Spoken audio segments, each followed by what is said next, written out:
గదిలో తలరాతలు మార్చేటి గురువులారా, విశ్వానికి విజ్ఞానం అందించే ఆది గురువులారా, రాజు పేద భేదం చూపని ఉపాధ్యాయులారా, రాజు పేద భేదం చూపని ఉపాధ్యాయులారా, ఎంత చెప్పినా తరగని మా త్యాగధనుల్లారా, తరగతి గదిలో తలరాతలు మార్చేటి గురువులారా, విశ్వానికి విజ్ఞానం అందించే ఆది గురువులారా.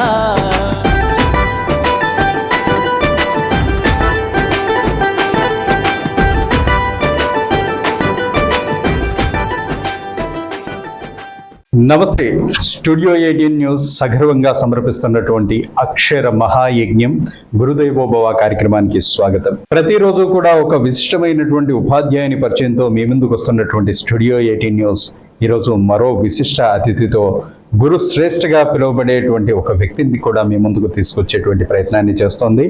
అదేవిధంగా అక్షర యజ్ఞంగా కూడా సాగుతున్నటువంటి గురుదేవోభవ అనేటువంటిది కేవలం కార్యక్రమం మాత్రమే కాదు, ఈ ప్రపంచానికి వెలుగును అందించేటువంటి విద్యార్థుల యొక్క భవిష్యత్తుకు బాటసారిగా ఈ రోజున వారి యొక్క భవితకు పునాదులు వేసినటువంటి ఆచార్యులందరినీ కూడా ఒకే వేదికపైకి తీసుకురావాలనేటువంటి ఒక సత్సంకల్పంతో సాగుతున్నటువంటి ధారావాహిక ఈ గురుదేవోభవ కార్యక్రమం. కేవలం ఆచార్యులను మాత్రమే కాదు, ఈరోజు ఆచార్యుల లోపల ఉన్నటువంటి అనేకమైనటువంటి విజ్ఞానాన్ని, అదేవిధంగా సైద్ధాంతికపరమైనటువంటి ఎన్నో అంశాలని కూడా పరిచయం చేస్తూ ఆ ఆచార్యుల యొక్క మదిలో ఉన్నటువంటి ఆలోచనల్ని మీతో పంచుకునేటువంటి ప్రయత్నానికి తొట్టతొడిగే అడుగును కూడా వేసినటువంటిది స్టూడియో 18 న్యూస్. మరి అలాంటి గురుదేవోభవ కార్యక్రమం ఈరోజుతో 2వ ఎపిసోడ్కి చేరుకుంది. మరి ఈనాటి ముఖ్య అతిథిని మనం పరిచయం చేసుకుని కార్యక్రమంలోకి ఎంటర్ అవుదాం. నమస్కారం అండి. నమస్కారం అండి. సో మనందరికీ కూడా తెలుసు, ఆచార్య అనేటువంటి పదం ఎంత గొప్పదో అందరికీ కూడా తెలిసినటువంటిదే. ప్రపంచంలో ఎన్నో ఉద్యోగాలు ఉన్నప్పటికీ కూడా ఆ ఉద్యోగాలన్నింటినీ కూడా నెరవేర్చేటువంటి స్థానము, అలాంటి ఉద్యోగమే ఇవాళ ఉపాధ్యాయుడు అనేటువంటిది. అబ్దుల్ కలాం గారు ఏ విధంగా అయితే చెప్పి ఉన్నారో అలాంటి గురుశ్రేష్ఠ మన తౌడు మాస్టర్ గారు ఇవాళ ఉత్తరాంధ్ర జిల్లాల లోపల ఆయన పేరు ప్రత్యేకంగా చెప్పాల్సినటువంటి అవసరం లేదు అనేటువంటిది అతిశయోక్తి కాదు. కాబట్టి అందుకే తౌడు మాస్టర్తో మాట్లాడేటువంటి ముందు కూడా ఒకసారి తౌడు మాస్టర్ గారి యొక్క పరిచయాన్ని మనం చేసుకునేటువంటి ప్రయత్నాన్ని చేద్దాం. అయితే తౌడు మాస్టర్ గారి యొక్క పరిచయం గురించి మనం ప్రత్యేకంగా చెప్పాల్సినటువంటి అవసరం లేదు. ఉత్తరాంధ్ర జిల్లాల్లో తౌడు మాస్టరు అంటే తెలియనటువంటి వారు లేరు అనేటువంటిది ఎంత మాత్రం అతిశయోక్తి కాదు. ఎందుకంటే గురుశ్రేష్ఠగా అవార్డుతో పాటు ఎన్నో ఉత్తమోత్తమైనటువంటి ఉపాధ్యాయ అవార్డులని అందుకున్నటువంటి ఉత్తమోత్తమ ఉపాధ్యాయుడిగా కూడా పేరుగాంచినటువంటి వారు తౌడు మాస్టరు. మరి ఆయనతో మాట్లాడేటువంటి ప్రయత్నం చేద్దాం. అయితే నాకు తెలిసినంత వరకు, నా పరిజ్ఞానం నాకు సహకరించినంత వరకు కూడా ఆయన కేవలం మాటలు చెప్పడమే కాదు, పద్యాలు చెప్పడంలో కూడా దిట్ట అనేటువంటిది కూడా తెలిసినటువంటిదే. మరి మన 2వ ఎపిసోడ్ను ఎప్పటిలాగా మాటలతో కాకుండా ఒక పద్యంతో ప్రారంభం చేద్దామని చెప్పేసి నేను తౌడు మాస్టర్ గారికి విన్నపాన్ని చేస్తూ మరి మన 2వ ఎపిసోడ్లకి మనం ప్రవేశించేటువంటి ప్రయత్నం చేద్దాం. నమస్తే మాస్టర్ గారు, ఎలా ఉన్నారు సార్? బాగుంది, చాలా సంతోషం సార్. ప్రతిసారి కూడా మేము మా కార్యక్రమాన్ని మాటలతో ప్రారంభం చేస్తాం, కానీ మీరు పద్యాలకి దిట్ట అనేటువంటిది మాకు తెలిసినటువంటిది. మరి అలాంటిది ఒక పద్యంతో ఈ కార్యక్రమాన్ని ప్రారంభం చేసుకుందాం. మీ నోటి నుంచి ఒక పద్యం. గురు బ్రహ్మ గురుర్ విష్ణు గురుదేవో మహేశ్వర గురు సాక్షాత్ పరబ్రహ్మ తస్మై శ్రీ గురువే నమః. ఓం నమ శివాయ, ఓం నమో నారాయణాయ నమః, ఓం నమ శివాయ, శ్రీ మాత్రే నమః. దొరలు దోచలేరు దొంగలెత్తుకుపోరు, భ్రాతృజనము వచ్చి పంచుకోరు, విశ్వవర్ధనంబు విద్యాధనమురా లలిత సుగుణజాల తెలుగు బాల. మొత్తం మీద కూడా లలిత సుగుణజాల తెలుగు బాల. ఇవాళ తెలుగు నేలపై పుట్టినందుకు కూడా తెలుగు బాలను ముందు పెట్టుకొని మొట్టమొదటిగా కూడా కార్యక్రమాన్ని ప్రారంభించుకోవడం సంతోషదాయకమైనటువంటి విషయం. ఇక మాస్టర్ గారు, అసలు మీ ప్రస్థానం ఏంటి? అసలు మీరు పుట్టింది ఎక్కడ? మీ తల్లిదండ్రులు ఎవరు? మీరు చదువుకుంది ఎంత? అసలు మీ బాల్యము, మీ మొదటి స్మృతులు ఒకసారి. చాలా సంతోషం అండి. నా పేరు మెండ్ల తౌడు. నా తల్లి సీతమ్మ, తండ్రి అశ్రయ్య. మా స్వగ్రామము శ్రీకాకుళం జిల్లా పుందూరు మండలం బురుడికంచరం గ్రామము. అదొక చాలా పల్లెటూరు. ఆ గ్రామంలో ఒక సామాన్యమైన రైతు కుటుంబంలో నేను పుట్టాను. మరి ఆ తర్వాతను అంచెలంచెలుగా చదువుకి స్థానం కలిగింది. అది కూడా చదువు ప్రస్థానం ఏంటంటే, ఆ రోజుల్లో నేను అక్షరాభ్యాసం కూడా నేను చేసుకోలేదండి. నాకంటే పెద్దవాడు బడిలోకి వెళ్ళి అతను బడి మానేస్తే, అప్పటికి నేను గొర్రెపిల్ల మేపుతున్నటువంటి వ్యక్తికి నేను మేపును గొర్రెపిల్ల మా అన్నయ్యకి ఇచ్చి నాకు బడిలోకి పంపించారండి. అది నా ప్రశ్న. అది కూడా బోడి పలకతో, పలక దండలు కూడా లేవు, ఎందుకు తీసాడు అతను. అందుకే అక్షరాభ్యాసం కూడా లేదు. అది 1వ తరగతి నుంచి 5వ తరగతి వరకు బురుడి కంచరం మా స్వగ్రామంలోనే ప్రాథమిక పాఠశాలలో చదివానండి. 6 నుండి 10 వరకు ఉన్నత పాఠశాల లోరుగా హై స్కూల్లో చదివానండి. Intermediate first year second year government junior college పొందూరులో 73-75లో చదివానండి. ఆ తర్వాతను degree EHP economics history politics economics మెయిన్గా తీసుకొని arts college government arts college Srikakulam చదివానండి. ఆ తర్వాత కంటిన్యూషనే PG economics post graduation centre Srikakulam Andhra university affiliated. అందులో ఎకనామిక్స్ నేను మొట్టమొదటి ఫస్ట్ ఇయర్లో కూడా ఫస్ట్ క్లాస్లో పాస్ అయ్యాను, సెకండ్ ఇయర్ కూడా ఫస్ట్. అప్పటికి 4 ఫస్ట్ క్లాస్ వచ్చాం, అందులో నేను ఒకటిగా ఉండడం నా అదృష్టంగా భావిస్తున్నానండి. ఇది ఎడ్యుకేషన్ అయిన తర్వాతను నేను పిహెచ్డి ఆంధ్ర యూనివర్సిటీ శాతవాహన 202లో కింజరాపు ఎర్రనాయుడు గారు, గొప్ప ధర్మారావు గారు వాళ్తున్నట్టుగా నేను ఆ రూమ్లో ఉండి ఆ హాస్టల్స్ చదువుతూ పిహెచ్డి చేస్తుండగా, మరి అనివార్యంగా ఇంటి దగ్గర బాధ్యతలు ఎక్కువ అవడం వల్ల, పేదరికం వల్ల, లేకపోతే సామాన్య కుటుంబం వలన మొత్తం మీద పిహెచ్డీని డిస్కంటిన్యూ చేసి government computer college of education రాజమండ్రిలో బీఈడీ చేశానండి. 82-83 వెంటనే ఇంక బీఈడీ చేసి వచ్చాం, సర్టిఫికేట్ కూడా రాలేదు. అంటే అప్పుడు ఎన్టీ రామారావు గారు స్పెషల్ టీచర్ పోస్టులు ప్రకటించారు, స్పెషల్ టీచర్ పోస్టులు. అందులో కూడా నాకు మంచి మార్కులు వచ్చి నేను ఫస్ట్ సెలక్షన్ అయ్యాను. 84లో 398 జీతంతో పొందూరు మండలం నర్సాపుర అగ్రహారంలో నేను మొట్టమొదట స్పెషల్ టీచర్గా జాయిన్ అయ్యానండి. ఆ తర్వాత రెగ్యులైజేషన్ అయిన తర్వాత సనస్థల మండలం శీతంవలస అనే గ్రామంలో 86 ఏప్రిల్ 18 జాయిన్ అయ్యానండి. ఆ తర్వాత కంటిన్యూస్గా ఉంటుండగా అక్షరక్రాంతి అప్పుడు జన్మభూమిలో నాకు అక్షరక్రాంతి క్లస్టర్ కోఆర్డినేటర్గా మా ఎండిఓ గారు, మా ఎంపీపీ గారు వీళ్ళందరూ అభిమానం మీద నాకు నియమించారు. అప్పుడు అక్షరక్రాంతి చేస్తూ ఇవతల స్కూల్కి పనిచేస్తూ నేను వర్క్ చేసేవాడిని. అక్షరక్రాంతిలో కూడా బెస్ట్ క్లస్టర్ కోఆర్డినేటర్ పదవినిచ్చారు. అంతేకాకుండా నాకు జన్మభూమి తాలూకా దీనిలో కూడా డాక్టర్ కలెక్టర్ గారు ప్రసాద్ గారు, రమేష్ గారు కలెక్టర్ గారు అప్పుడు ఆ రోజుల్లో నాకు గోల్డ్ మెడల్ కూడా ఇచ్చారండి. గోల్డ్ మెడల్తో బహుమతి చేశారు. అలాగే మండల స్థాయిలో కూడా చేశారండి. అదే అయిన తర్వాత మళ్ళీ రెగ్యులర్ పోస్టులు అయిన తర్వాతను నా రణస్థలంలో ఇంచుమించు 1994 నుంచి 2001 వరకు రణస్థలం పనిచేస్తున్న టైంలో కాకినాడ వెళ్ళి ఆర్జేడీని కలిసి అక్కడ ఎలిమెంటరీ స్కూల్ని యూపీ స్కూల్ కూడా చేయడం వల్ల మంచి గుర్తింపును ఇచ్చారండి ప్రజలు, ఆ తల్లిదండ్రులు ప్రజలు ఇచ్చారు. ఆ తర్వాతను శ్రీకూర్వం మత్స్యేశ్వరి గార మండలంలో 2001 నుండి 2005 వరకు చేశాను.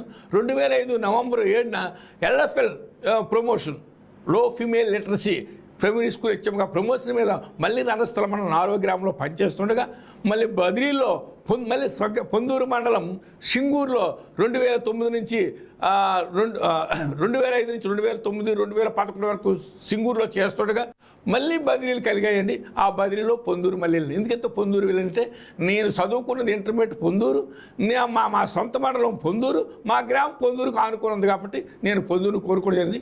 అక్కడ అది అక్కడ పొందూరులో 2016 సెప్టెంబర్ 30న నేను రిటైర్ అయ్యానండి. ఇది నా ప్రస్థానం అండి, ఉద్యోగ ప్రస్థానం, నా చదువు ప్రస్థానం. 1వ తరగతి నుంచి ఎడ్యుకేషన్ వరకు కంటిన్యూ అయింది. అలాగే ఉద్యోగ నుంచి కూడా కంటిన్యూ చేశాను. 1980లో 27/1/1980 జాయిన్ అయిన స్పెషల్ టీచర్గా 30/9/2016 రిటైర్మెంట్ అయ్యా సార్. అది పొందూరులోనే. ఇక ముఖ్యంగా కూడా చూస్తుంటే కర్షక కుటుంబం నుంచి కూడా కష్టపడే తత్వం ఉండేటువంటి ఉపాధ్యాయ వృత్తిని మీరు ఎంచుకున్నటువంటి వ్యవస్థ, అసలు ముఖ్యంగా కూడా ఈ ఉపాధ్యాయ వృత్తికి రావాలని కానీ ఉపాధ్యాయ వృత్తిలో రాణించాలనేటువంటి సంకల్పం మీకు ఎందుకు కలిగింది? చాలా సంతోషం, మంచి ప్రశ్న సార్. నిజంగా నేను చదువుకునేటప్పుడు మరి మా అమ్మ నాన్న 2 సంవత్సరాలు చనిపోయారండి. మా అమ్మమ్మ మా అన్నయ్యలు నన్ను అంకులు చేర్చుకుని నాకు చదివిస్తప్పుడు అంబేద్కర్ వంటివాడు ఒక హరిజన కుటుంబంలో పుట్టి అతను అంతటి చదువు చదివాడు కదా ఈ విద్యాపల దగ్గర, నేను ఎందుకు చదవగలను? స్ఫూర్తికి మాత్రం మొట్టమొదటి అంబేద్కర్ అండి.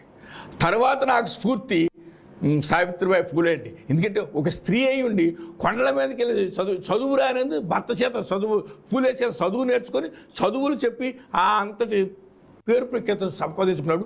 మనకేమి బ్రహ్మాండం రైతు కుటుంబంలో పుట్టాము, మనం అంత అన్నదమ్ములు ఉన్నారు, అంత అక్కజల్లు ఉన్నారు, నాకు చేదోడు వాదని వీళ్ళు ఉన్నారు కాబట్టి నేను ఎందుకు చదవకూడదు. చదువుతూ నేను మాత్రం మొదట్లో ఎస్ఐ ఉద్యోగంకి వెళ్ళాను, పోలీస్ డిపార్ట్మెంట్కి.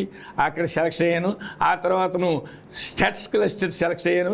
ఆ తర్వాత గ్రూప్ ఆర్డీఓ కూడా సెలెక్ట్ అయ్యాను. కానీ ఆ రోజుల్లో ఆర్డీఓ పోస్ట్ అందుకునే అర్హత మనకు లేకపోవడం వల్ల ఎట్లాగో special వచ్చిందనేసి 390 MA MEd gold medal సంపాదించినటువంటి 390 జీతంకి వెళ్తామని నేను వాటికి అంచుకుంటా. ఉపాధ్యాయ వృత్తి ఇటన్నిటి గొప్పది. మీరు ఇందాక అన్నారే నా అబ్దుల్ కలాం అన్నట్టుగా ఉపాధ్యాయుల చేతిలో ఈవెను సామాన్యుడి నుంచి పరిపాలన చేసినంత వరకు ప్రధానమంత్రి కానీ ముఖ్యమంత్రి కానీ లేకపోతే ఫైర్ చేసిన సైనికులు కానీ ఎవరు కావనండి ఉపాధ్యాయులు తయారైనప్పుడు ఆ పేరు ప్రఖ్యాతులు వస్తాయేమో. మనము కృషితో పట్టుదల పట్టుకొని మనము కూడా మంచి ఉపాధ్యాయుడిగా పేరు సంపాదించిన ఉద్దేశంతో నేను ఆ ఉపాధ్యాయ వృత్తిలో కంటిన్యూ అయ్యాను సార్. ముఖ్యంగా కూడా ఉపాధ్యాయ వృత్తి అంటేనే కర్ర మీద సాము అనేటువంటిది మనందరికీ కూడా తెలిసినటువంటిది. ఉపాధ్యాయులకి ఎన్నో బరువులు బాధ్యతలు, ముఖ్యంగా కూడా సమాజానికి దిక్సూచి అయినటువంటి పౌరుల్ని తీర్చిదిద్దేటువంటి ఒక గొప్పనైనటువంటి ఉద్యోగం ఉపాధ్యాయ వృత్తి. మరి అసలు ఉపాధ్యాయ వృత్తిలో వచ్చిన తర్వాత మీకున్నటువంటి అనుభవాలు ఎలాంటివి? చాలా సంతోషం అండి. నేను ఉపాధ్యాయ వృత్తిలో కూడా ఇటు సుఖాలతో కూడా అటు కష్టాలు కూడా పడ్డానండి. ఎందుకంటే నిజం చెప్పాలి అది కాదు అంటే సుఖాలంటే ఉపాధ్యాయ వృత్తిని మించింది లేదు. టైం వాడు ఉదయం టైంకి వెళ్ళాలా, మళ్ళీ టైంకి రావాలా. ఆ మధ్యకాలంలో సమయపాలనతోనట్టుగా పిల్లల్ని మనం దయతో ప్రేమతో చూసి ఆ సమయపాలనలో ఇతర నాయకుల తాలూకు ఆదర్శాలు లేకపోతే జాతీయ దినోత్సవాలవి తర్వాత జయంతులవి వర్ధంతులవి జరిపి వాళ్ళ తాలూకు ఆదర్శం తీసుకునే పద్ధతిలో నేను వెళ్ళానండి. కానీ కొందరికి ఈ కార్యక్రమాలు చేయడంలో కొందరికి కంటగా కలిగింది. అందుకు నేను మీకు చెప్తున్నాను సార్, నాకు మా ఒక ఉపాధ్యాయ సంఘాల్లో ఉన్న వైరుధ్యాల్లో పెట్టుకొని చిన్న చూడండి 2004 అంటే కాదు 2006 అనేటటువంటి వాళ్ళు వితండవాదంకి నేను తలవంచకపోవడం వల్ల నాకు ప్రతిభా భారతి స్పీకర్ని పట్టుకుని సస్పెన్స్ కూడా చేయడం జరిగింది. చేస్తే మరి ఎవరైనా కోర్టుకు వెళ్ళి తెచ్చుకోవచ్చు అన్నారు. కానీ మరి మా యూనియన్ ఆంధ్రప్రదేశ్ టీచర్స్ ఫెడరేషన్ నువ్వు అట్లా వెళ్ళడానికి వీలేదు, నువ్వు నిజాయితీపడు నీతివంతుడి, నువ్వు కరెక్ట్గా ఉంటావు కాబట్టి నువ్వు నిలబడు, నీది పోతానని నిలబడానండి. దానికి ఆ రోజున అంటే ఆమె చేసిన అభియోగం పూర్తిగా అవాస్తవమైనందున రీఇన్స్టేట్ చేస్తూ అదే పాఠశాలలు నింపుతూ జీతభత్యం ఇస్తూ మళ్ళీ బోర్డు ఇచ్చారండి ఆన్ డ్యూటీ. అది ఒక కొసమెరుపు సార్.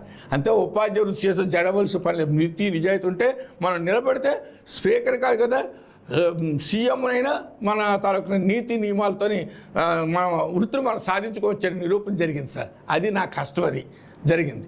ఇక సుఖాలు అంటారా నా లైఫ్లో సార్, ఉపాధ్యాయుల్లో ఆంధ్రప్రదేశ్ టీచర్స్ ఫెడరేషన్ ఉద్యమంలో అధ్యక్షుడిగా, కార్యదర్శిగా, ప్రధాన కార్యదర్శిగా, జిల్లా కార్యదర్శిగా, రాష్ట్ర కౌన్సిల్గా ఉంటూ జిల్లాలో ఉన్నటువంటి ఉపాధ్యాయ ఏ సమస్య ఉన్నా నేను ముందున్నాను.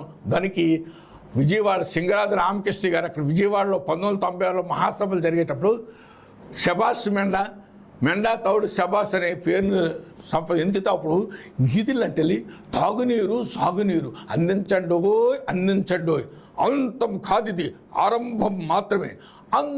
ఆంధ్రప్రదేశ్ టీచర్స్ ఫెడరేషన్ జిందాబాద్. ఈ విధంగా ఆనాటి సీఎంకి కనువిప్పు తెచ్చి డిఏలు తిప్పించడం, పిఆర్సీలు తీసుకోవడం, వీటన్నింటిలో నేను నా పాత్ర. ఆ తర్వాత నా పాత్ర అంటే మహానుభావులు మా శ్రీకాకుళం జిల్లాకి అప్పి మేసరు, అచ్చెన్నాయుడు గారు, ప్రభాకర్ గారు, త్రినాథరావు గారు, బెలివాడి త్రినాథరావు గారు నా గురువు. అందరూ ఆదర్శాలతో నేను పనిచేయబట్టి ఆ తర్వాత ఉపాధ్యాయ సమస్యలో ముందున్నాను.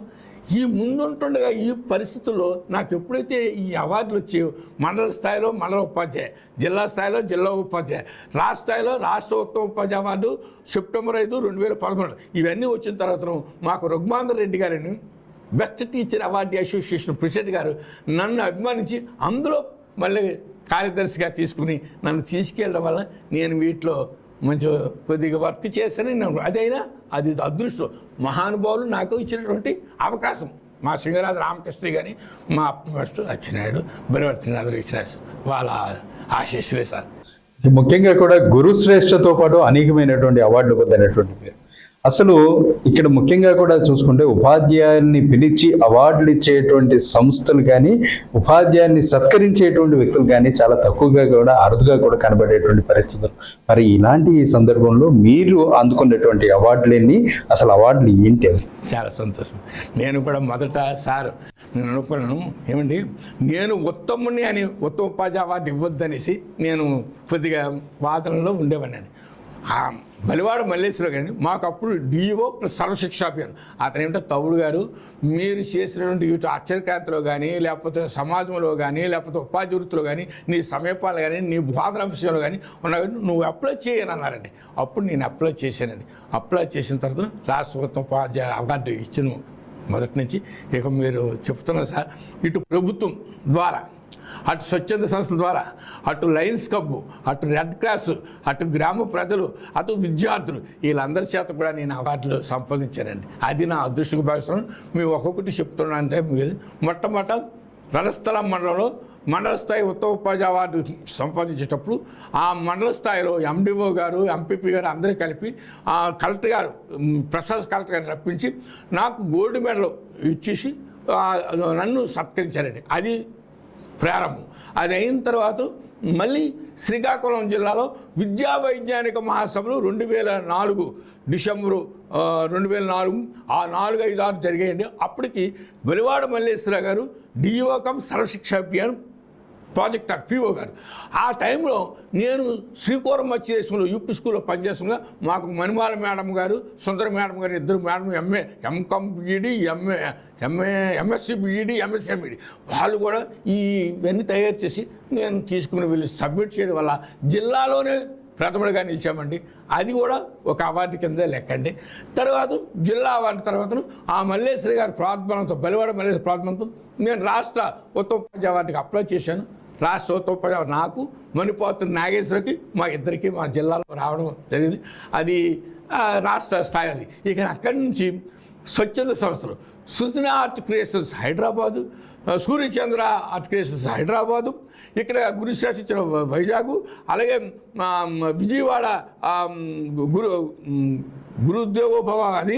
తర్వాత మా ఉషా మేడం గారితో మేమందరం కలిపి తిరుపతిలో కూడా నాకు అవార్డు ఇచ్చేటప్పుడు కాలుకి మన మినిస్టర్ గారు అతని టైంలో అక్కడ కాలుకి అది పాదాలకు పిల్లల చేత ఇచ్చేసి అక్కడ కూడా అవార్డుని నాకు ఇచ్చారండి. ఈ విధంగా ఇటు ప్రభుత్వ అవార్డులతో పాటుగా స్వచ్ఛంద సంస్థ అవార్డులు కూడా రావడం నేను చాలా అదృష్టవంతుడిగా భావిస్తూ నిజంగా మీరు ఈ విధంగా ఇచ్చేసింది మరొకసారి మీకు ధన్యవాదాలు తెలియజేస్తాను. సంతోషం సార్. ఉపాధ్యాయ సంఘాలు అనేటువంటి మాటని మనం తీసుకొచ్చాం. అసలు ఈ మధ్య కాలంలో చూస్తే అనేకమైనటువంటి ఉపాధ్యాయ సంఘాలు, గతంలో మనం చూసుకుంటే 1-2 వేల మీద లెక్క పెట్టేటువంటి సంఘాలే ఉండేవి, కానీ ఇప్పుడు అవి కోకొల్లలుగా వచ్చినాయి. మరి అసలు ఈ ఉపాధ్యాయ సంఘాల మధ్య వస్తున్నటువంటి తారతమ్యాలకు గల కారణం ఏంటి? ప్రశ్న అండి. అప్పుడు నిజంగా చెప్పాలంటే సార్, మేము 1983-84 జరిగేసరికి ఒక 2 సంఘాలే ఉండేవండి. ఓన్లీ ఆంధ్రప్రదేశ్ టీచర్స్ ఫెడరేషన్ మాతృ సంస్థ, ఆ సంస్థ నుంచి విడిపోయి వచ్చినటువంటి యూటీఎఫ్ ఉండేది, డిటిఎఫ్ ఉండేది. తర్వాతను పిఆర్టీ అని, ఎస్టీ అని, ఆఖరికి ఈ సంఘాలే కాకుండా సబ్జెక్ట్ సంఘాలు, ఇంగ్లీష్ ఉపాధ్యాయుడు, సోషల్ స్టడీస్ ఉపాధ్యాయుడు, తెలుగు ఉపాధ్యాయుడు, ఇంకా కుల ఉపాధ్యాయులు, ఎస్టీ ఉపాధ్యాయ సంఘం, ఎస్సీ ఉపాధ్యాయ, ఈ విధంగా రావడం వల్ల ఆ రోజు సార్ మీ దగ్గర గొప్ప కాదు, టంగుటూరు ప్రకాశం దగ్గర ఈ సింగరాజు రామకృష్ణ లాంటి వాళ్ళు, అయ్యా మాకు ఇంక్రిమెంట్ రూపాయి అడిగితే మీకు ఎందుకయ్యా రూపాయి ఇంక్రిమెంట్ ఇవ్వమని డ్యూటీ చేసుకోవడం పడటం లేదంటే ₹10 ఇంక్రిమెంట్ ఇచ్చారండి. ఆ ₹10 ఇంక్రిమెంట్ ఇవాళ రిటర్న్స్ 1760 ఇంక్రిమెంట్ అది. అలాంటిది ఇవాళ ఎప్పుడైతే మజ్జిగ మీరేమనుకోవచ్చు, మజ్జిగ పలస అయిపోతున్నట్టుగా ఈ సంఘాలు ఎప్పుడు ఎక్కువైపోయాయో సార్. ఇప్పుడు చూశారు కదా, మరి 5 సంవత్సరాల్లో 9 డిఏలు ఆపించాడు, పిఆర్సీ 27 23 చేశాడు, ఉపాధ్యాయుల తలకు ఏపీజీఎల్, జీపీఎస్ అన్నీ మాయమైపోయి ఎవరు చేసుకోరు. ఇప్పుడు ఈ మహానుభావుడు వచ్చి కూడా ఏమైనా మారుతాడనేసి ఇప్పుడు చూస్తున్నాము. ఇంకా మాకు మరి 3 డిఏలు రావాలి, టీఆర్సీ ప్రకటించాలి, ఐఆర్ ఇవ్వాలి. ఇవి కానీ రేపటి ఇంచుమించు టైం అడిగారు. ఎందుకంటే మేము ఈ 10 నెలల్లో నేను చేయలేకపోతున్నాను, నాకు అనేక ఆర్థిక లావాదేవీలు ఉన్నాయి అంటున్నారు. అందుకు కానీ దీనికి కారణము ప్రభుత్వము ఒక వ్యక్తి అయితే మా ఉపాధ్యాయ సంఘాలు ఎప్పుడైతే ఎక్కువైపోయో వాళ్ళు కూడా, ఎందుకంటే 10 సంఘాల్లోనూ 4 సంఘాలు ధర్నాలు చేస్తే 6 సంఘాలు ప్రభుత్వానికి సపోర్ట్ చేస్తారు. అందుకు ఈ విధంగా అయింది. అందుకు ఏదైనా సంఘాలు ఎక్కువడం వల్ల ఉపాధ్యాయులకు మాత్రం నష్టమే పడింది కానీ మేలు జరగడం లేదు సార్. ఇది యథార్థం, నాకున్న అభిప్రాయం. ఇక ముఖ్యంగా కూడా ఉపాధ్యాయుల విషయంలోకి వస్తే 117 అనేటువంటిది ఒక ప్రత్యేకమైనటువంటి అంశం. మరి ఈ 117 పైన థర్డ్ మాస్టర్కి ఉన్నటువంటి అభిప్రాయం ఏంటి సార్? 117 నాకే కదా సార్, సంఘాలేటి ఉపాధ్యాయులేటి అందరూ గొడవ చేస్తున్నారు, పెద్ద ఉద్యమాలు చేయడానికి నిర్ణయించుకున్నారు. ఇప్పుడు కూడా ముందు హామీ తీసుకున్నారండి.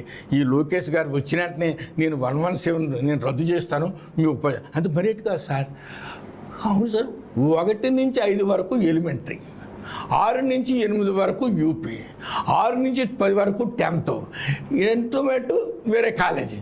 అవన్నీ మానేసి 1 నుంచి 3, 4, 5 తరగతి తీసుకెళ్ళి హై స్కూల్లో కల్పిస్తే అక్కడ ఉపాధ్యాయులు లేరు, విద్యార్థులు లేరు.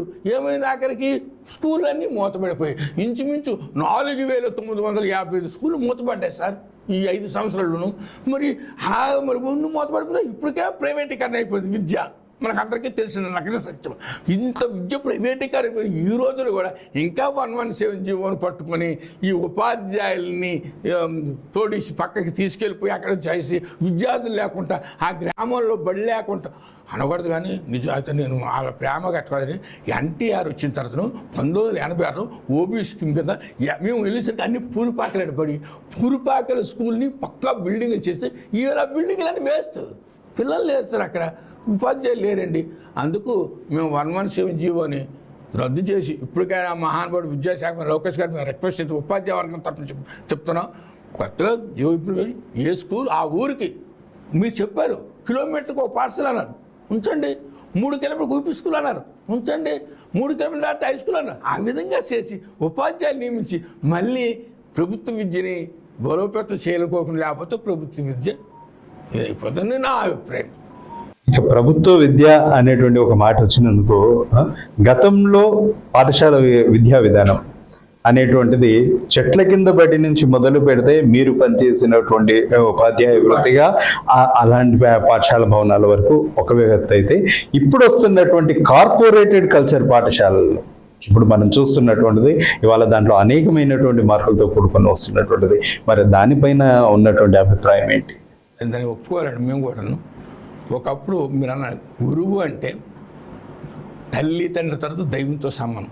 ఈవేళ గురువు మీద కూడా కొద్దిగా చిన్న ఏవిగేషన్ అంటే ఇది వచ్చింది, అభిప్రాయం వచ్చింది. రెండోది, ఎప్పుడైతే అప్పుడు ప్రభుత్వ పాఠశాలలు పోటీగా ప్రైవేట్ పాఠశాలలు లేవు. ఈవేళ ప్రభుత్వ పాఠశాలలు మించి ప్రైవేట్ పాఠశాలలు వచ్చాయి. ప్రైవేట్ పాఠశాలకి వెళ్ళి కూడా ఏం చేస్తుంది గవర్నమెంట్ స్కూల్లో చదివినా నీకు హాయిగా తల్లికి 100 మంది, ప్రభుత్వ పాఠశాల చదివినా తల్లికి 100 మంది. అందుకు కూడా ఏం చేస్తున్నాడు, 1,00,000 నుంచి 1,50,000 ప్రైవేట్ పాఠశాల ఫీజు కట్టి కూడా ఈ 15,000 తీసుకుంటున్నాడు. మరి వీడికి వాడికి వ్యత్యాసం చూపించకపోవడం వల్ల ప్రభుత్వం కూడా ఏమండి ఉపాధ్యాయులది తప్పుందని నేను కాదన్నాను, కానీ ప్రభుత్వం కూడా తప్పుంది. ఎందుకంటే ప్రభుత్వ పాఠశాల బలోపేతం చేయాలంటే ప్రైవేటీకరణ పాఠశాల కూడా కంట్రోల్ చేయండి. ఎలాగైతే ఇప్పుడు మీరు అన్నారు కదా 20% అందులోకి తీసుకెళ్ళి పేద పిల్లలు చదివించమని, వాళ్ళు తీసుకెళ్ళిపోతే మరి ఇంకేముంది. దయచేసి ఎప్పటికైనా మించేది లేదు. ప్రైవేటు పాఠశాలలు నీట్గా ప్రభుత్వ పాఠశాలలు పని చేయలేకపోతేనే చేయలేవు. ఈ విధంగా ఇప్పుడేం చెయ్యాలంటే ప్రతి ఇందాక ముందు చెప్పాను నేనే, కిలోమీటర్కి ఒక elementary school, 3 kilometre UP school, అది అంత దాటితే హై స్కూలు. దానికి పర్ఫెక్ట్ టీచర్స్ ఉండాలి. కనీసము తరగతికి ఒక ఉపాధ్యాయుడు ఉండాలి. ప్రైవేట్ స్కూల్లో ఏముందండి, ప్రైవేట్ కాలేజీకి వెళ్ళగానే మా ఎకనామిక్స్ ఒకరు చెప్తున్నారు, మ్యాథ్స్ ఒకరు చెప్తున్నారు, ఫిజిక్స్ ఒకరు చెప్తున్నారు. కానీ అదే ప్రభుత్వ స్కూల్లో 1వ తరగతి నుంచి 5వ తరగతి వరకు ఒకటే మ్యాథ్స్, 5 సబ్జెక్టులకు ఒకటే టీచరు. ఇది కూడా ప్రజలు గమనిస్తారండి. గమనించి మన పిల్లలు ప్రైవేట్ స్కూల్లో ఉంటే, ఇందాక మా సార్ దొంగలబడి అంటే ఈ స్కూల్లో ఉంటే మన పిల్లడికి అన్ని సబ్జెక్టులకి అతను ఎంతకైనా చెప్తారా, ఒకటే మ్యాథ్స్ కదరా. నో, క్లాస్కి ఒక టీచర్ నేను వెయ్యి, సబ్జెక్ట్కి ఒక టీచర్. ప్రైవేట్ స్కూల్ ఎలాగైతే వాళ్ళు సబ్జెక్ట్కి ఒక టీచర్ పెడుతున్నారు, తర్వాత బ్రహ్మాండమైన అట్మాస్ఫియర్ పెడతాను. అంత అట్మాస్ఫియర్ మనం పెట్టక్కర్లేదు. ఈ ఈ పక్క బిల్డింగు ఈ మధ్యాహ్న భోజనము ఈ తలకి వీటినట్టుగా సరే టీచర్స్ కూడా నియమించి మంచి పాఠ్యాంశబోధన చేస్తే తర్వాత మరి అది కూడా చెప్పాల్సి మీరు అడగలేదు. కానీ తర్వాత ఏంటంటే కన్న తల్లి వన్నమూరు ఒకటి మాతృభాషను మాత్రం మర్చిపోయాడు. మాతృభాష చేసి మరి విశేషం అది కూడా కొద్ది ఇప్పుడు పల్లెటూరులో అనబడదని గొర్రెలు కాసుకున్నాడు, ఆవులు కాసుకున్నాడు, పొలం కుదున్నాడు. వీళ్ళందరూ పాలతలకు పిల్లలు అక్కడ చదువుతుంటే ఇక్కడికి ఎవరు టీచర్ పిల్లలు కూడా ఇక్కడ చదువుతున్నారు.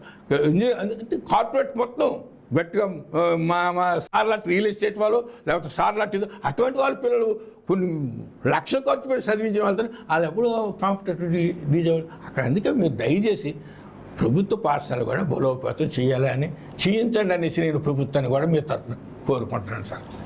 ప్రతి ఉపాధ్యాయుడి జీవితంలో కూడా ఒక మరపురాని సంఘటన ఉంటుంది. ప్రతి సంవత్సరం కూడా విద్యార్థులు వస్తూనే ఉంటారు, వెళ్తూనే ఉంటారు. కానీ ఒక ఉపాధ్యాయుడికి అదేవిధంగా అక్కడ ఉన్నటువంటి విద్యార్థికి అభినాభావ సంబంధం అనేటువంటిది ఎప్పటికీ కూడా విడిపోయినటువంటి పరిస్థితులు ఉంటాయి. మరి అలాగే మరి మాస్టర్ గారు అయినటువంటి మీ జీవితంలో మీరు మర్చిపోలేనటువంటి మీ శిష్యులు ఎవరున్నారు? చాలా సంతోషం సార్. నిజంగా ఇవాళ నిజంగా నా ధన్యం అండి నా జీవితం. నేను ఎంతోమంది శిష్యులు మొత్తం నేను 3 మండలాలే పనిచేశాను. రణస్థలం మండలంలో 3 స్కూళ్ళు, పొందూరు మండలంలో 3 స్కూళ్ళు, గారమండలో 1 స్కూల్ అండి. ఇందులో నేను మర్చిపోలేంది ఎందరికో విద్య నేర్పాను. నా దగ్గర చదువుకున్న వాళ్ళు చేతులు పట్టుకొని 3 కిలోమీటర్లు తీసుకెళ్ళి చదివి చెప్పిన వాళ్ళు కూడా ఉన్నారు. అటువంటి వారికంటే వాళ్ళ తర్వాత చెప్తానండి, ముందు చెప్తున్నాను సార్. శ్రీకూర్మ మత్స్యలేశంలో నేను పనిచేసేటప్పుడు 2004 ఆ టైంలో ఒక మత్స్యకారు పిల్లడు కారి లక్ష్మణి వాళ్ళ అమ్మని వాళ్ళ నాన్నగారు విడిచిపెట్టారు. మా బాబు చదువుద్దానేసినాడు. నేను తీసుకెళ్ళి కూర్చొని చదువు చెప్పాను.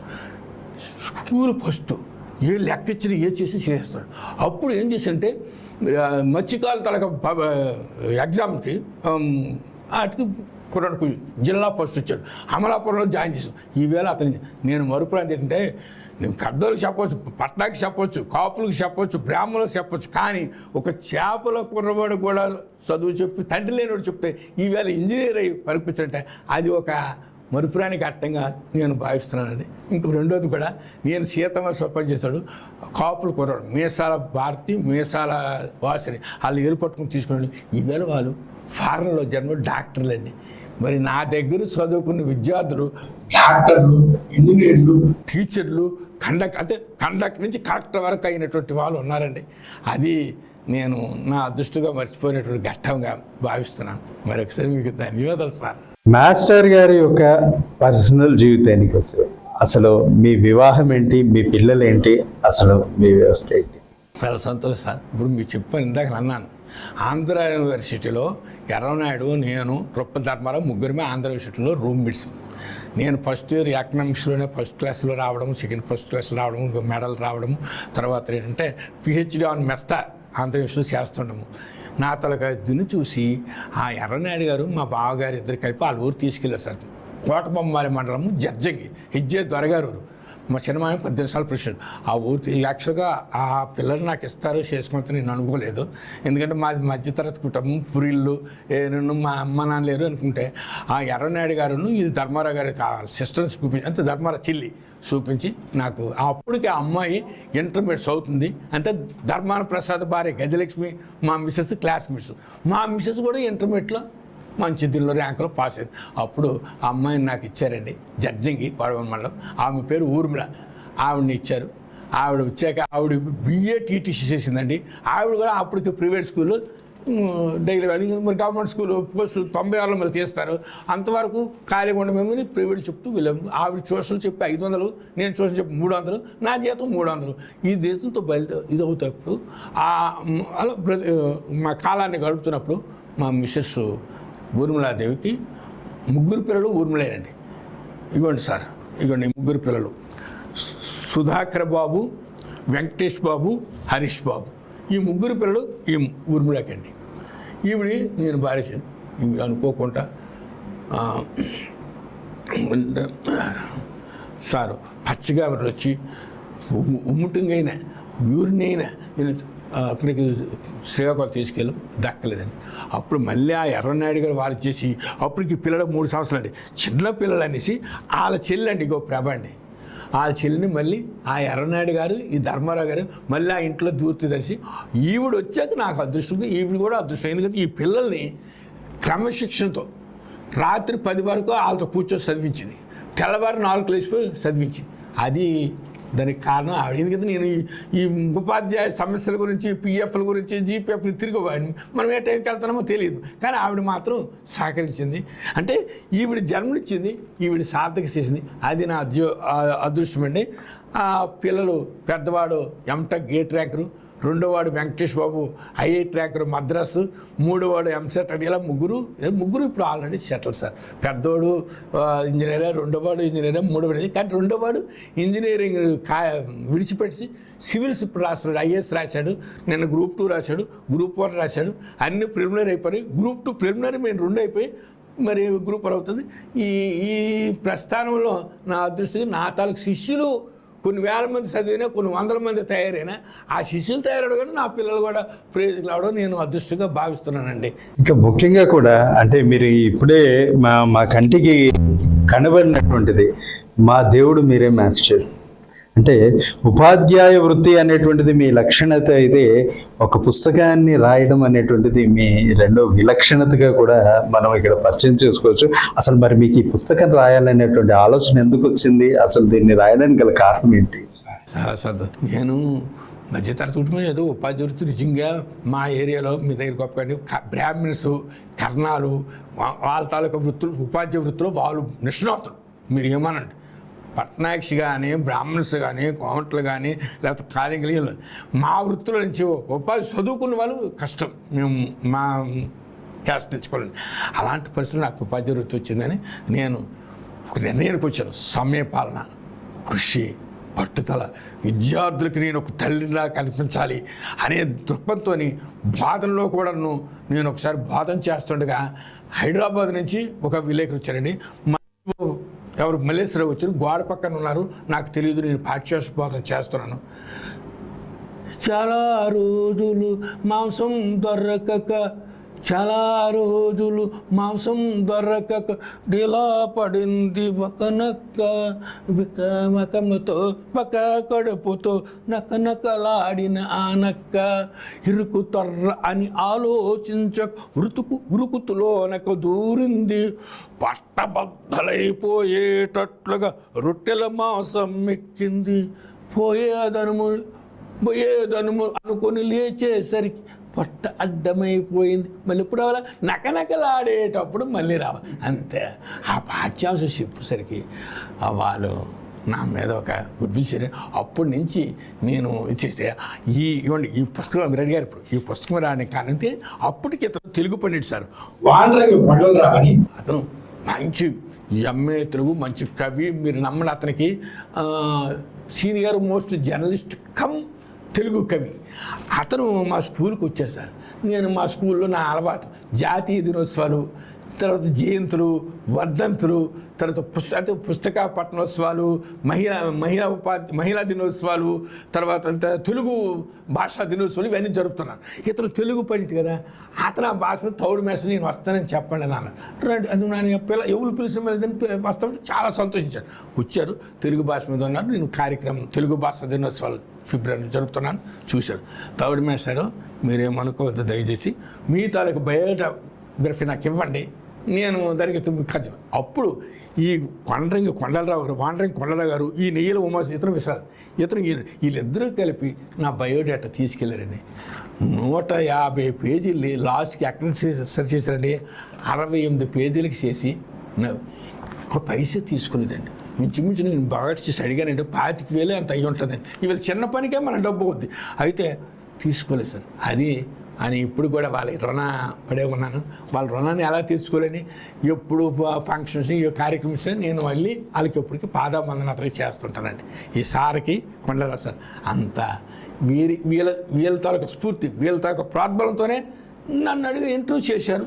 నేను ఏమి చదివాను, ఎక్కడెక్కడ ఏమి క్లాస్ చేశాను, ఏమి చేశాను, ఇలాగ రణస్థలం మండలంలో జన్మభూమిలో ఏం చేశాను, అలాగే శ్రీపురం మత్స్యలేశంలో అమలాపురం వాళ్ళపై ఎలా విద్యార్థి పంపించాను, నేను చదువులు పండుగ, గాలి పట్టాల పండుగ ఇవన్నీ నిర్వహించడము, ఇవన్నీ చూసి ఆ ఎంఈఓలు ఎవరు వచ్చినా నా పుస్తకాలను ట్రాన్స్ఫర్ మీ దగ్గర మీకు ఎప్పటికైనా రాష్ట్ర ఉత్తమ ఉపాధ్యాయ అవార్డు, జాతీయ ఉత్తమ ఉపాధ్యాయ అవార్డు రావాలని రాస్తుండేవారు అండి.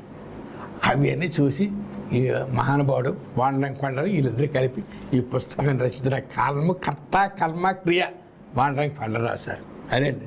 చిట్ట చివరిగా కూడా ఇప్పుడు వస్తున్నటువంటి విద్యార్థులకే కానివ్వండి, లేకపోతే ఉపాధ్యాయ వృత్తిని నమ్ముకొని ఉపాధ్యాయ వృత్తిలోకి రావాలనుకుంటున్నటువంటి నూతన ఉపాధ్యాయులకు కానీ ఒక ఉపాధ్యాయుడిగా మా మంచి మాస్టర్గా మీరు ఇచ్చేటువంటి సలహా సూచన ఏంటి? నేను ఒకటే సార్, వృత్తులలో ఉపాధ్యాయ వృత్తి గొప్పది, వృత్తుల్లో ఉత్తమమైనది ఉత్కృష్టమైనది ఉపాధ్యాయ వృత్తి. నిజంగా మన పూర్వజన్మ సుకృతం బట్టి మనకు ఆ ఉపాధ్యాయ వృత్తి వచ్చినప్పుడు ఆ ఉపాధ్యాయ వృత్తికి పోనీ 100కి 100 వంతులు కాకపోయినా 100కి 99 వంతులైనా మనం న్యాయం చేకూరిస్తే మనకి, మన పిల్లలకి, మన సమాజానికి ఉపయోగపడతాయి. కాబట్టి ఓ ఉపాధ్యాయుడు అయినవాడు మరీ లేదు, అతనికి ఎక్కువ సమయపాలన, విద్యార్థులకి తల్లిదండ్రిగా, తర్వాత బోధనలో గొప్పవాడిగా ఉంటూ తను బోధించే విద్యార్థులందరూ ప్రయోజకులు కావాలనే కోరికతో మనం వెళ్ళాలని వాళ్ళకి నేను నా సలహా మేము ముఖ్యమండి. సమయపాలన, బోధన, తర్వాత ఒక నీతివంతమైన క్రమశిక్షణ, నీతివంతంగా ఉండడం తప్పనిసరి అండి ఉపాధ్యాయుడికి. ఎందుకంటే ఇప్పుడే అన్నాను, వృత్తులలో ఉపాధ్యాయ వృత్తి ఉత్కృష్టమైనది, ఉత్తమమైనది, గొప్పది. ఈ వృత్తి రావడం అంటే మహానుభావుడు అబ్దుల్ కలాం లాంటి వాడు చెప్పాడు, సార్ మీరు ఎవరినంటే ఈ నావికుడిని, ఈ సైనికుడిని, ఈ సీఎంని, ఈ పిఎంని వీళ్ళందరినీ తయారు చేసేటువంటి ఉపాధ్యాయుడు. కాబట్టి ఉపాధ్యాయుడితో గొప్పదని నేను ఈ సమావేశంగా భావిస్తున్నాను. అందుకు ఓ ఉపాధ్యాయుడు నువ్వు ఈ సమయపాలన పెట్టు, ఈ నిజాయితీ గుండు, నీ బోధనని 10 మందికి వెళ్ళొచ్చే. పిల్లలు మాత్రం నీ తల్లిదండ్రుల కంటే గొప్పవాడిగా నువ్వు గురువుగా పూజింపబడాలని, అప్పుడు మనకి అది ధన్యం మనకు తప్పుతుందని నా తలకు అవగాహన. సో ధన్యవాదాలు మాస్టర్. మొత్తం మీద మీ యొక్క అమూల్యమైనటువంటి సమయాన్ని మాకు ఇచ్చారు. మీకు ఖచ్చితంగా మా తరపున ప్రత్యేకమైనటువంటి కృతజ్ఞతలు. మీ శిశు జీవితం అంతా కూడా సుఖ సంతోషాలతో ఆనందాలతో ఉండాలని చెప్పి స్టూడియో 18 న్యూస్ ఆకాంక్షిస్తోంది. సో మొత్తం మీద ఇది తౌడు మాస్టర్తో జరిగినటువంటి సంభాషణ. ఏది ఏమైనప్పటికీ కూడా సనాతన ధర్మంలో చెప్పినట్టుగా కూడా నగురోర్ అధికం ఫలం, గురువును మించినటువంటి ఫలితం అనేటువంటిది ఇంకోటి ఏదీ లేదు. అలాంటి ఉత్తమమైనటువంటి గురువులు ఈరోజు సమాజంలో అనేక మంది ఉన్నారు. మరి వారితో కలిసి మన ప్రయాణాన్ని కొనసాగిస్తూనే మరో విశిష్ట అతిథితో మళ్ళీ కలుద్దాం. అంతవరకు సెలవు, నమస్కారం. ధన్యవాదాలు ముందుగా మీకు.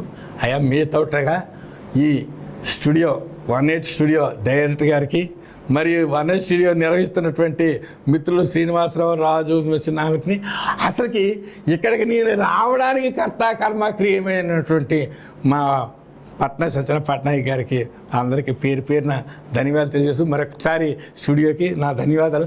నాకు ఇంతటి అవకాశాలు కల్పించిన మీకు మరొకసారి మనఃపూర్వక మనస్సావాచకరణ నేను ధన్యవాదాలు తెలియజేసుకుంటున్నాను. ధన్యవాదాలు. దోచలేరు దొంగలెత్తుకుపోరు, రాత్రు జనము వచ్చి పంచుకోరు, విశ్వవర్ధనము విద్యాధనమురా లలిత సుగుణ జాల తెలుగు బాల. ఓ తెలుగు బాల, ఓ సువిజాల ధరలు దోసినటువంటిది. మన తాలూకా అన్నదమ్ములు కానీ వాళ్ళు పొంతుతులు కానీ పంచుకోలేనటువంటిది గొప్పదైనటువంటి విద్య. ఈ విశ్వానికే, ఈ ప్రపంచానికే వర్ధనంగా వెదలినటువంటి విద్య నేర్చుకుంటే ఈ దీనిలోనే విజయాన్ని సాధించవచ్చు. కృషి ప్లస్ మీ కృషి పట్టుదల విజయాన్ని తొలిమెట్టాలో విద్య అంతకంటే సహకరించేది ఈ అన్ని అభివృద్ధి కార్యక్రమాలకి అనేసి నా అభిప్రాయం.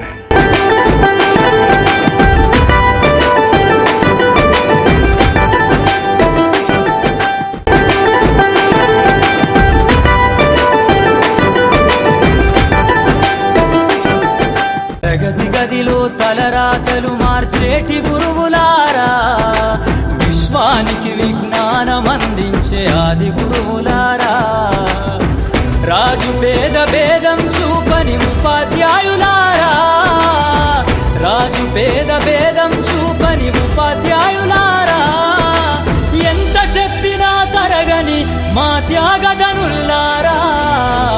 తరగతి గదిలో తలరాతలు మార్చేటి గురువులారా, విశ్వానికి విజ్ఞానం అందించే ఆది గురువులారా.